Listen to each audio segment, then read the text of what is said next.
दोस्तों, जैसा कि आप सब लोग जानते हैं, 5 राज्यों में फिलहाल विधानसभा चुनाव की प्रक्रिया शुरू है। कहीं वोटिंग हो चुकी है, कहीं वोटिंग होने वाली है और इन 5 राज्यों में से 4 में भाजपा की हार होने की संभावना मुझे इस वक्त दिख रही है। केवल राजस्थान में भाजपा जीत पाए, ऐसे हालात फिलहाल दिख रहे हैं कि वो भी इसलिए क्योंकि राजस्थान का इतिहास रहा है कि कोई सरकार वहाँ रिपीट नहीं होती। मध्य प्रदेश में कांटे की टक्कर है। कांग्रेस और भाजपा इनमें से जो भी जीतेगा वो 5 या 6 सीटों के अंतर से जीतेगा। दोनों मतलब जीतने वाली और हारने वाली पार्टी में बहुत बड़ा अंतर होगा, 50, 60, 70 सीटों का। ऐसा कुछ होने नहीं वाला। बाकी तेलंगाना और छत्तीसगढ़ में तो भाजपा को कभी चांस था ही नहीं। लेकिन आज के वीडियो का विषय ये नहीं है। आज के वीडियो का विषय ये है कि भाजपा की 4 राज्यों में हार हो सकती है। ये सोचकर इस संभावना भर से लुटियंस मीडिया के मन में लड्डू फूटने लगे दिल्ली में।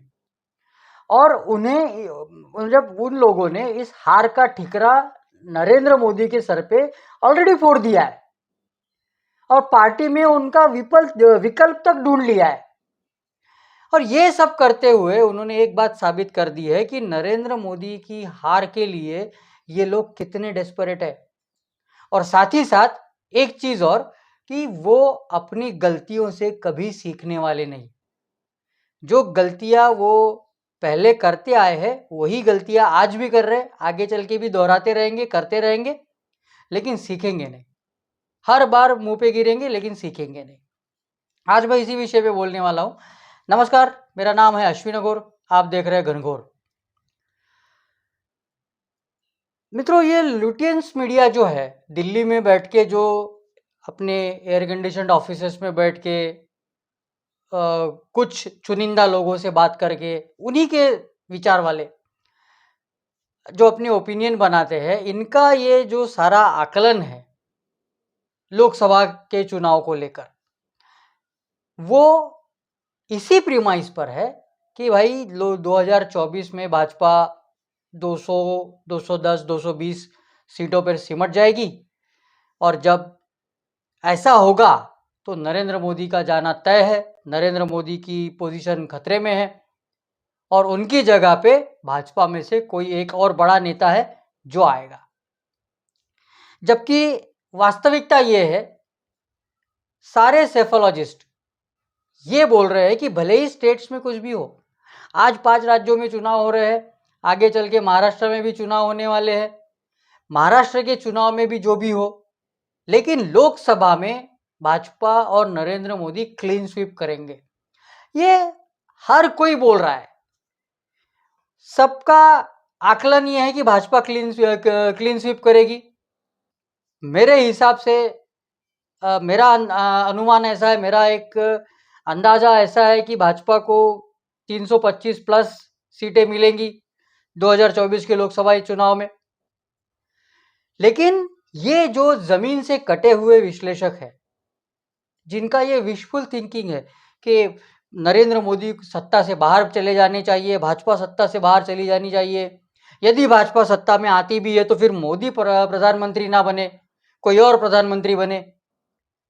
और ये लोग जो है, ये इनका विशफुल थिंकिंग है और ये 2-4 फ्रस्ट्रेटेड चेहरे एक साथ बैठकर दिल बहलाने की कोशिश करते रहते हैं इन सब बातों से।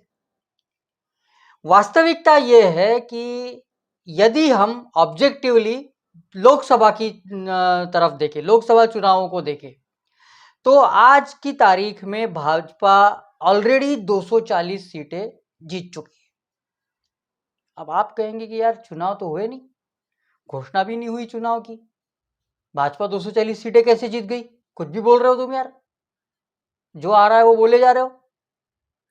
लेकिन मैं ये इसलिए कह रहा हूं कि ये जो 240 सीटें पूरे देश में है, वो 240 सीटें मैं क्यों भाजपा जीत रही है ऐसा बोल रहा हूं, क्योंकि ये सारी की सारी सीटें भाजपा ने 4 लाख वोटों के ज्यादा मार्जिन से जीती है।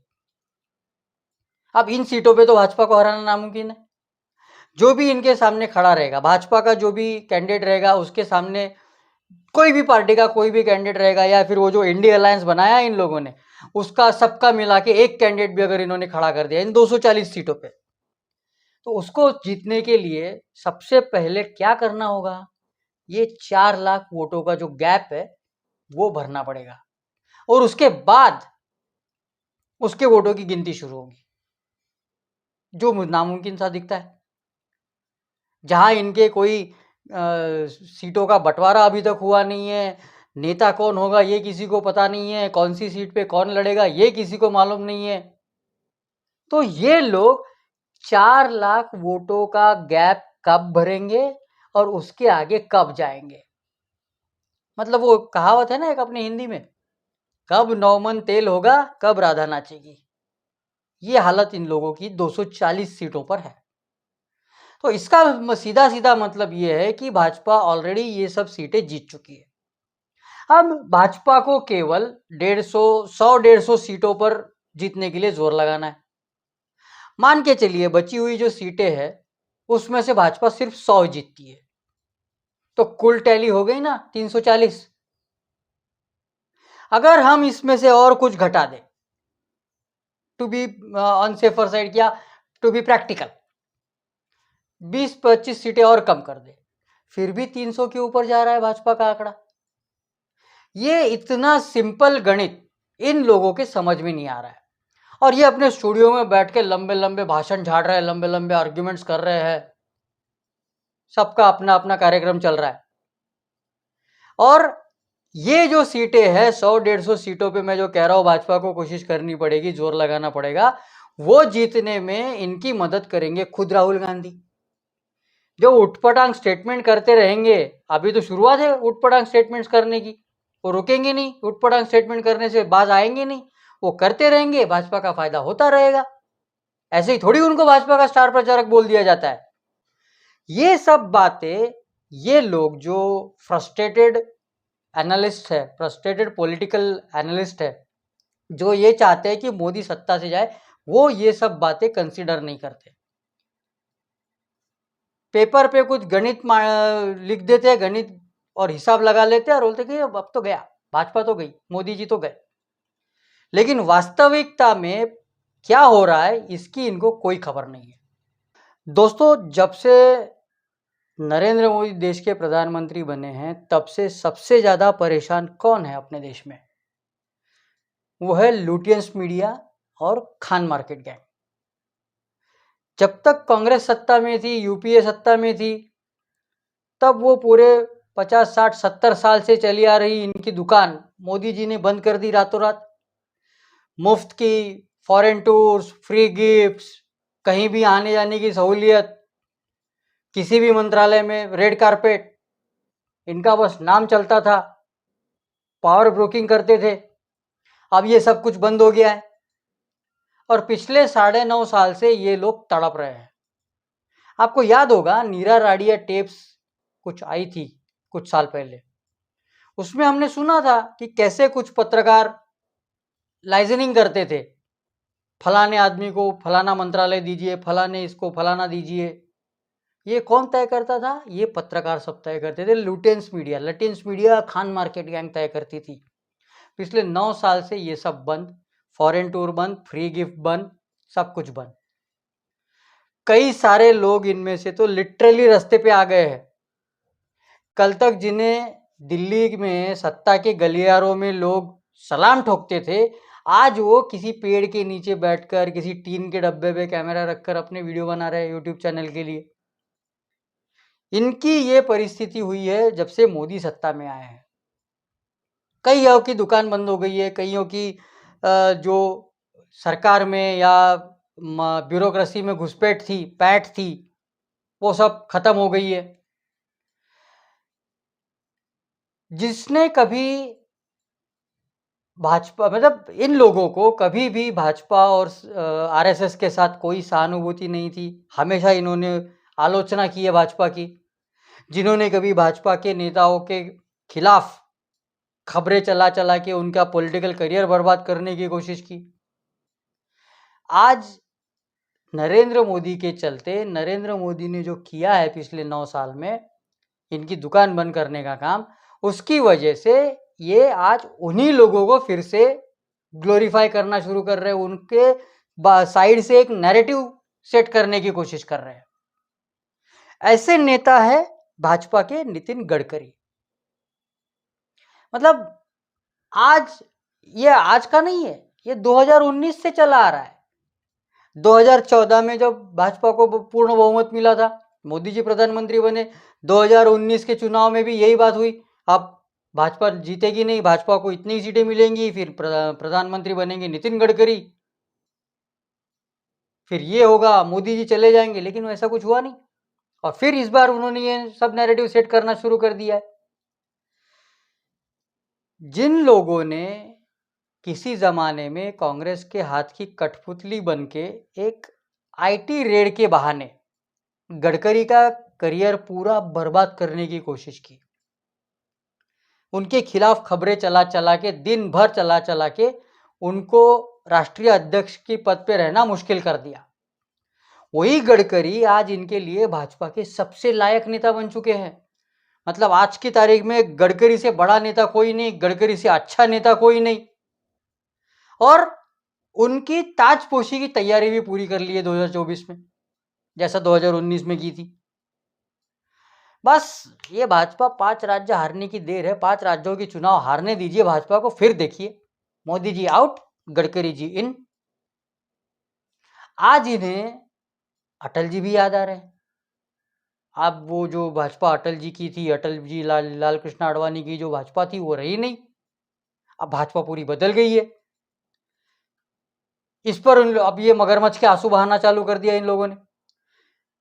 लेकिन जब कैश फॉर वोट मामले में उन्हीं अटल जी की सरकार गिराने वालों का साथ जब इन लोगों ने दिया, तब अटल जी अच्छे नहीं थे। मतलब कांग्रेस का और बाकी पार्टियों का कैश फॉर वोट मामले में साथ देने वाले पत्रकार तो इन्हीं के गैंग के थे, सब जानते हैं कौन था।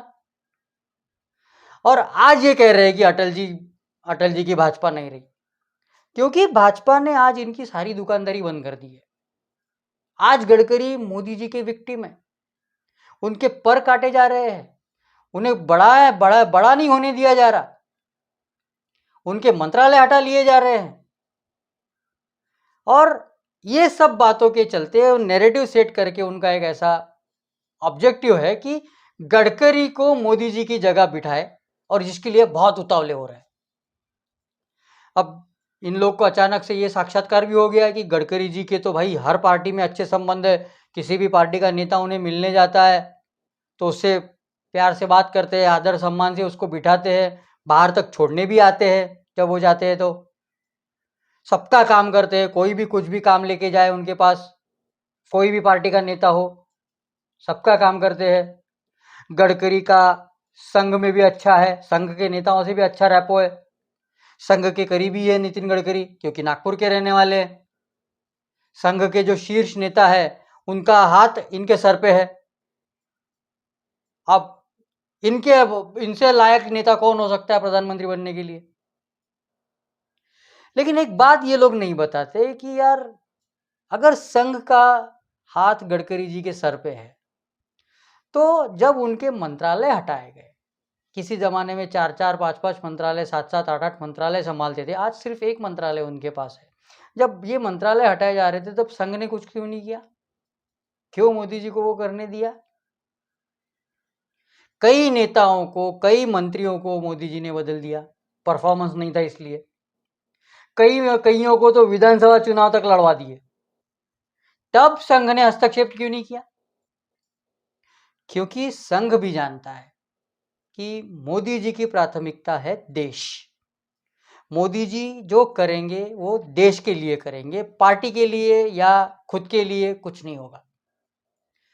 मतलब राष्ट्र प्रथम, राष्ट्र प्रथम, उसके बाद पार्टी, उसके बाद व्यक्ति। मोदी जी जो भी निर्णय लेते हैं वो देश के हित में होता है, किसी व्यक्ति के या खुद के पार्टी के हित में भी नहीं होता। और पिछले 9 साढ़े 9 साल से यही हो रहा है।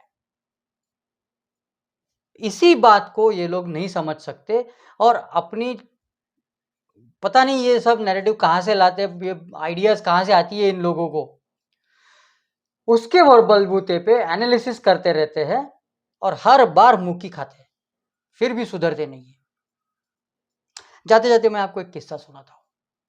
2019 के चुनाव के बाद 2019 के चुनाव में भी ये नैरेटिव सेट किया गया था कि भाजपा हार रही है, भाजपा को 210 से 220 से ज़्यादा सीटें मिलने नहीं वाली है, भाजपा की सत्ता बन नहीं सकती, मतलब जैसी 2014 में थी पूर्ण बहुमत की।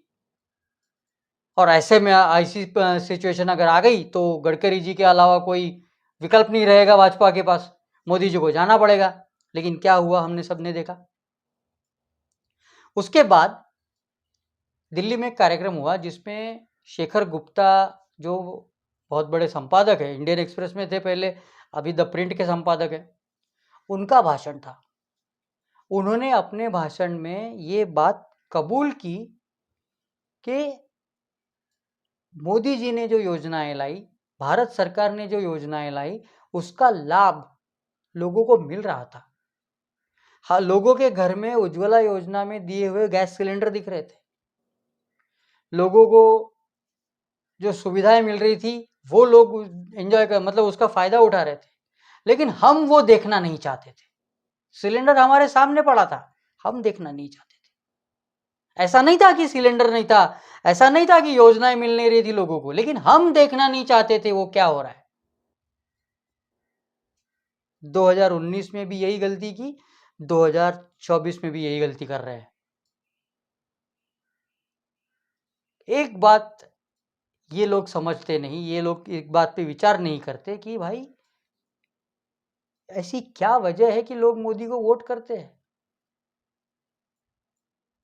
और ऐसी क्या वजह है और ऐसा क्यों है कि हमारा विश्लेषण, हमारा एनालिसिस हर बार फेल हो जाता है।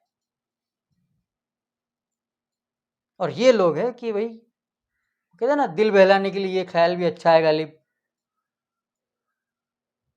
वही पकड़ के जो उनको चाहिए वो एनालिसिस करते रहते हैं। दोस्तों फिलहाल यहीं रुकता हूँ। यदि वीडियो अच्छा लगे तो लाइक कीजिए, दोस्तों के साथ शेयर कीजिए और घनघोर चैनल को ज़्यादा से ज़्यादा सब्सक्राइब कीजिए। धन्यवाद।